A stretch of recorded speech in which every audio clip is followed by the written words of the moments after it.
মেইলের gallery check করবেন না। কখনো কারো পারমিশন ছাড়া তার ফেসবুকের মেসেঞ্জারে কে কার সাথে চ্যাটিং করেছে এটা করা যাবে না। কখনো কারো পারমিশন ছাড়া তার মেইলের ইনবক্স খুলে দেখা যাবে না। কখনো কারো পারমিশন ছাড়া কারো ব্যক্তিগত চিঠি পড়া যাবে না। দিস ইজ ইসলাম, এটাই ইসলাম। আমরা ইসলামে শুধু নামাজ আর রোজা আর জিকির আর এই দাড়ির মধ্যে সীমাবদ্ধ করেছি। প্রত্যেকের একটা প্রাইভেসি আছে না নাই? Everyone has privacy and no one should interfere in his privacy or in her privacy. প্রত্যেকের একটা প্রাইভেসি আছে না নাই? মানুষ ছোট হলেও তার একটা সম্মান আছে না নাই? এজন্য ছোট্ট বাচ্চাদেরকে কখনো প্যান্ট খুলতে বলবেন না।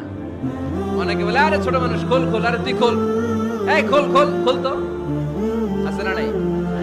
ওরও প্রেস্টিজ আছে, ওরও সম্মান আছে। খবরদার।